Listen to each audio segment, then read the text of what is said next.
want to say good evening. My name is Wallace Dr. Wallace Gator Bradley, and I'm the host of the Bradley Report. I'm also the president of United in Peace, Inc.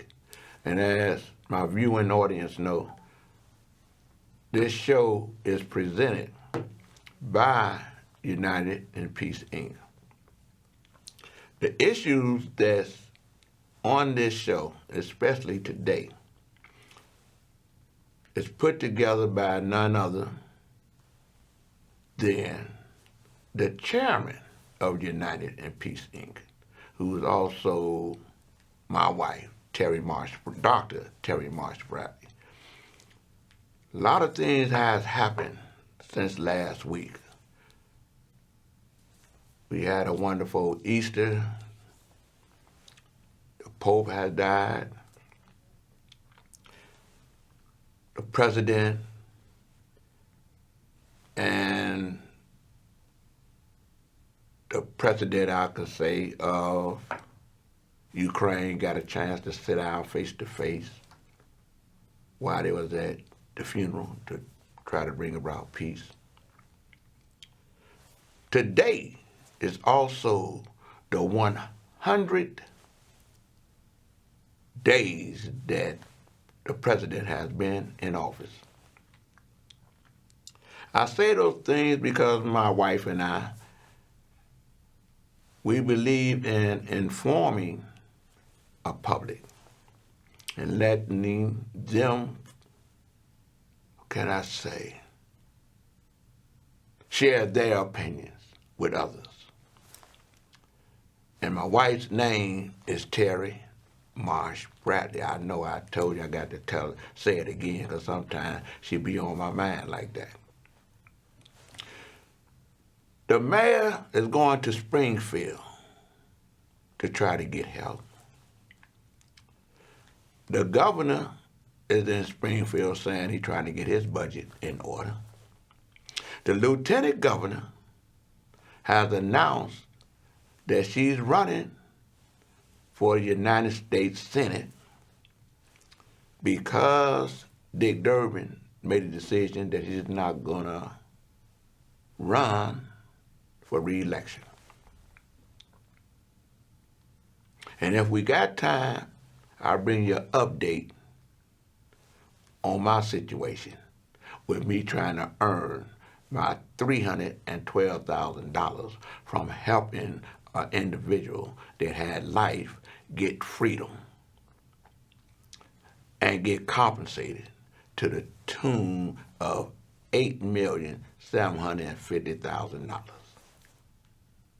I ain't asking for reparations, but I'm definitely asking to get paid from a contract that I had to get paid as an urban translator. So without further ado, Amani, let's go to work. Seized control of the Panama Canal. He even threatened to annex Canada. But he also helped negotiate the release of more than 24 American hostages from places like Russia, Afghanistan, and Gaza. So where do we stand with the crisis in the Mideast and the Russia-Ukraine war? A war he promised would end in the first 24 hours in office. Here's Josh Einiger. It was hailed as a huge victory for American foreign policy and especially for President Trump. The release of 33 hostages from Gaza, among them American citizen Keith Siegel. President Trump, you saved my life. Who's delaying his recovery from 484 days of torture to advocate for the release of the remaining 59.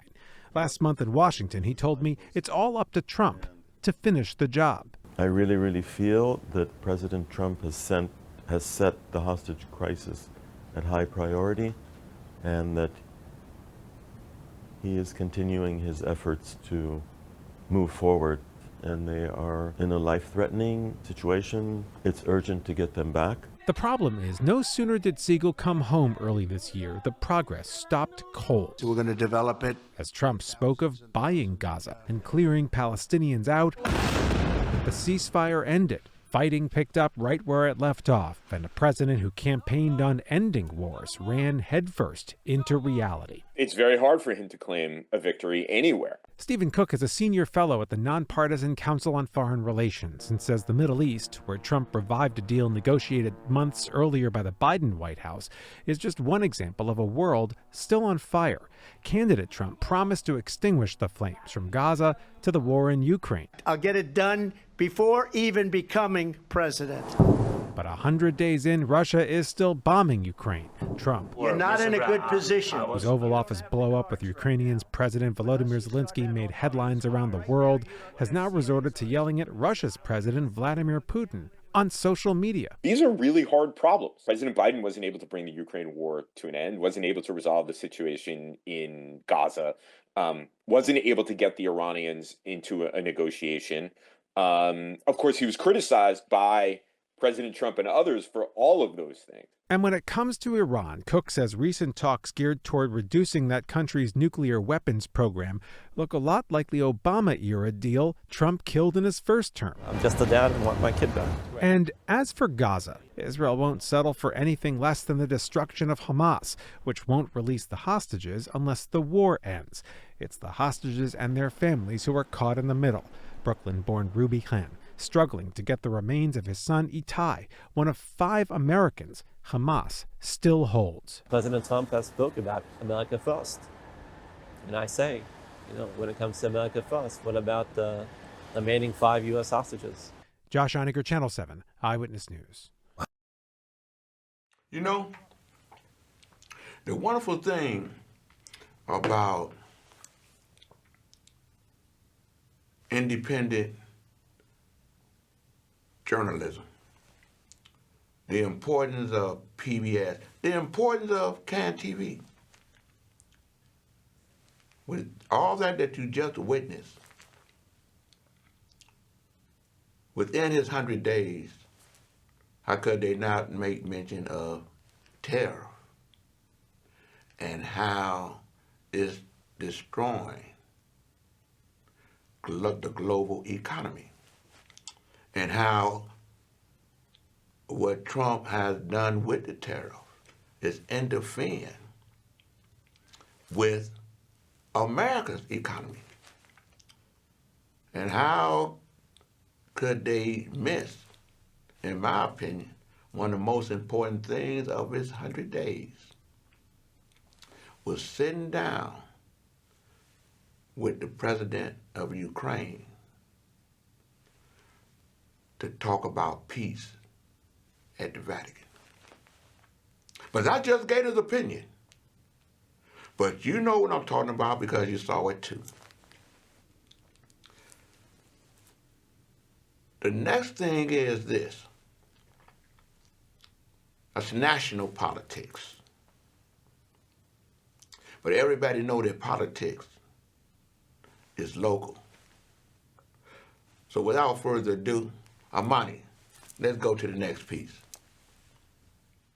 New here at 4, facing a looming budget deficit and potential federal funding cuts, Mayor Brandon Johnson is heading to the State House tomorrow to ask lawmakers there for help. WGN's political reporter Taman Bradley is here now with all the details. Taman. Lourdes, Ben, just 5 weeks ago before the end of Springfield's legislative session, and Mayor Johnson is headed there with a revised wish list. It's the eve of a big trip to the state capitol for Chicago Mayor Brandon Johnson. Facing a projected $1.12 billion budget shortfall next year, the mayor is looking to the General Assembly for help. Johnson is set to meet with Senate President Don Harmon, House Speaker Emanuel Chris Welch, and Governor JB Pritzker. Intend to listen to him and what he expresses as the needs of the city of Chicago. The mayor wants to generate $12.5 million through a tax on prepaid cell phone and calling cards, raise $27.5 million by extending the $5 a month 911 surcharge, get more funding for the city's unified shelter system, and improve state reimbursement rates for various services, including education. Chicago will continue to lead the way in investing in people and ensuring that we're protecting workers. Burdened by his own fiscal challenges, Governor Pritzker has repeatedly stressed that people have been working on the state budget for almost a year. So there's plenty of months for people to express to me what they'd like me to include in a budget. And I didn't really hear much from the mayor's office. We'll do whatever we can. The city of Chicago is an economic engine for the state, but there are also a lot of other cities across the state of Illinois and a lot of people across the state that deserve our support. And so we always have to balance those things. The governor has also accused Johnson of not having good relationships in Springfield due to lack of outreach. But Johnson insists he's close to the key players. Before the mayor's visit, the Springfield Republican minority unloaded. We are not Mayor Johnson's personal piggy bank. It does seem like every few months the mayor presents a new idea or regurgitates a old idea, wanting $1 billion for CTA, wanting $1 billion for a Bears Stadium, wanting $1 billion for transportation. You know, some may refer to him as $1 billion Brandon. The mayor will also be asking for progressive revenue, although he said little about what specific new taxes he's talking about. Ben and Lourdes. Some criticism there. Okay. Thank you, Taman. You know, the mayor and the governor,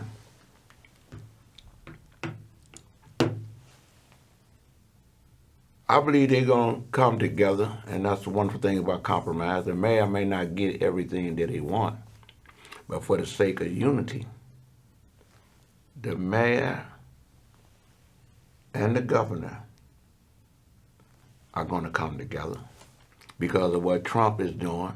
He's coming at both of their heads. And I just read that the mayor of the city of Chicago, Brandon Johnson, and the governor, JB Pritzker, are both suing the president for holding up the funds that are supposed to be coming to the state of Illinois as well as to Chicago. But we're going to be talking about that next week, because hopefully what I'm saying today, I'll be able to elaborate and let you see it for yourself. Sister Monty, let's go to the next one. He took a sharp jab at a former Chicago mayor that he says gave the Trump White House its, quote, tyrant playbook.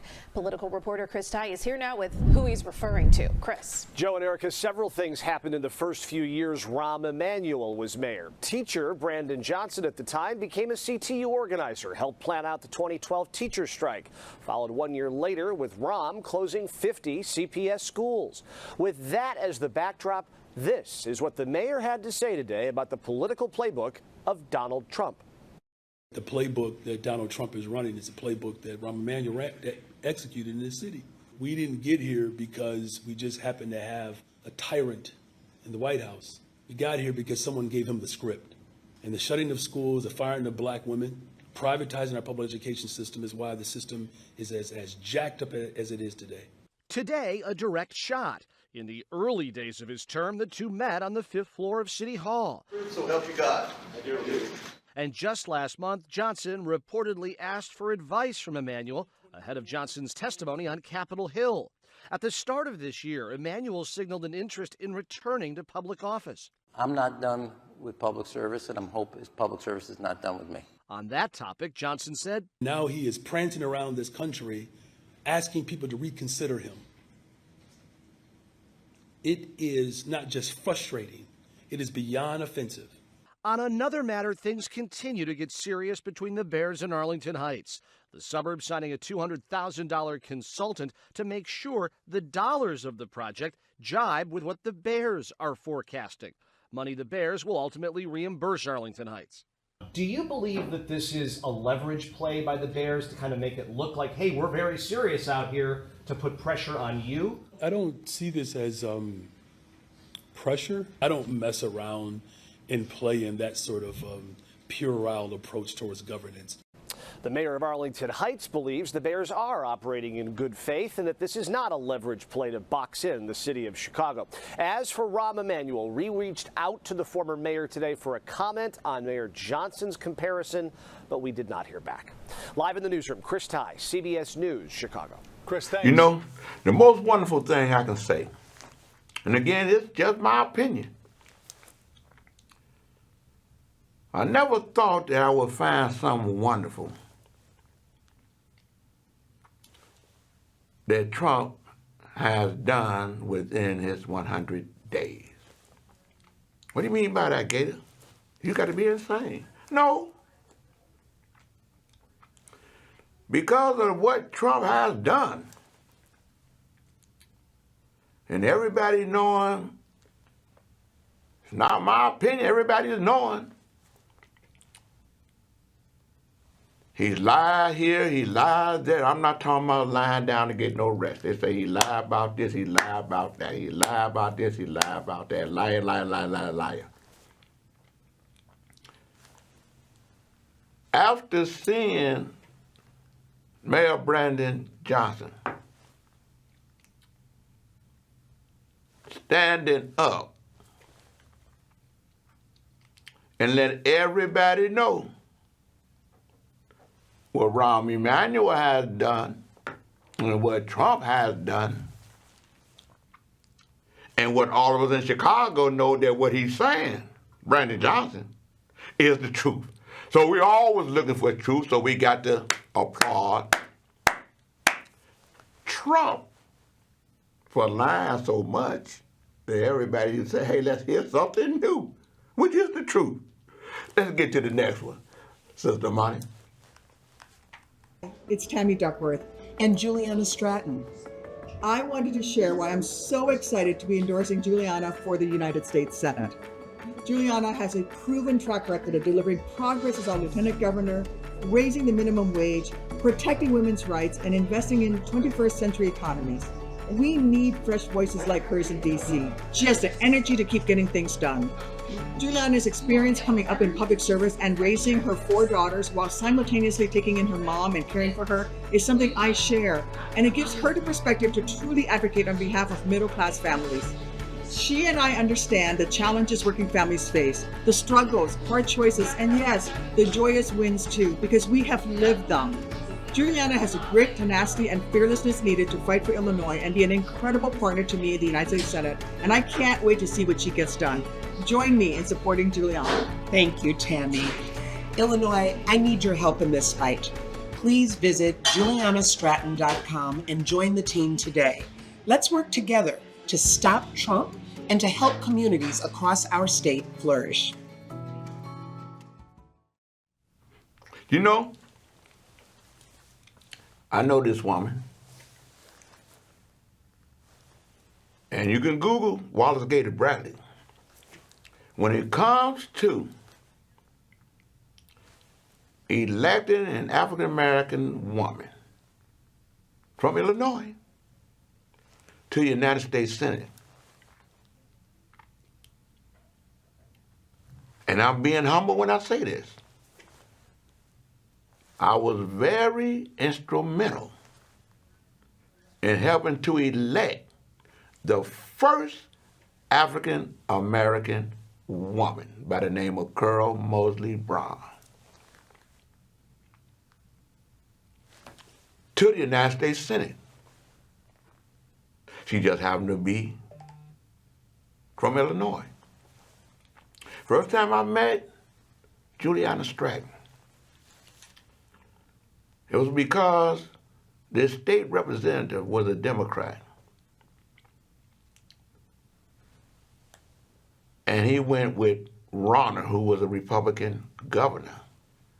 And it tied up the budget for almost 2 years because he was the 71 vote. What do you mean by that? I gave 71 vote. Madigan had 71 Democrats in his majority, and that's what he needed to move legislation off the floor. Ken Duncan, a Democrat, decide to go against the Democratic Party and went with Ronna. The state was in an uproar.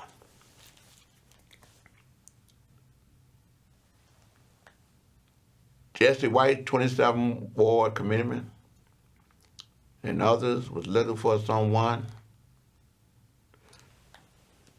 to run against Ken Duncan to become the state rep for the 5th District.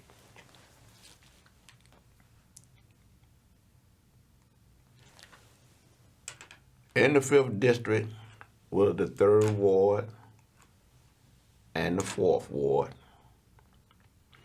27th Ward. They really had a lock on the majority of the votes as committeemen. And they came up with someone that was worthy of their support. And they came together and said Juliana Stratton will become the candidate. I know because I helped get petitions signed for her. And she won. JB Pritzker made a decision that he was going to run for governor, or he was talking about running for governor. I ended up being with JB Pritzker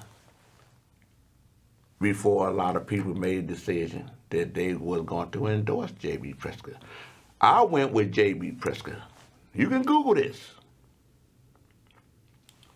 Because he spent $100 million of his money to help the wrongful convicted, especially those that was tortured by John Burge. And I said to myself then and told everyone else through the community, be religious leaders, community leaders, elected officials, he's the right man. And then when he made the decision and had the press conference and said he's going to run, everybody wanted to know who should be his running mate. And again, the people said, Juliana Stratton is worthy of being your running mate because she has integrity and because she cares about the people and because she's accessible to the people. And they won. People are saying that JB Pritzker is talking about running for president. He'll be a good president. But Juliana Stratton will be a great U.S. Senator from Illinois, and I'm with her. Before I close out, Sister Monty, can you run that other piece for me?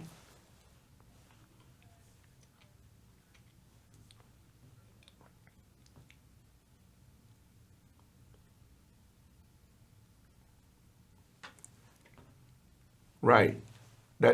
Hit that last piece for me. Yeah. It's the update on where I am in my case to get my money. In the Circuit Court of Cook County, Illinois, Chancery Division, Larry Dreyfus and Elliot Zinger, plaintiffs v. Mark Maxson and Wallace Bradley, defendants. Case number 2025 CH01197. Judge Alan P. Walker, presiding, agreed order. This matter came before the court pursuant to plaintiff's motion to distribute funds. The court finds 1. The court has received $8,750,000 from the City of Chicago, intended for Mark Maxson, his attorneys Larry Dreyfus and Elliot Zinger, and any lien holders as settlement of the lawsuit Maxson v. Dwyer et al. 16C 8417.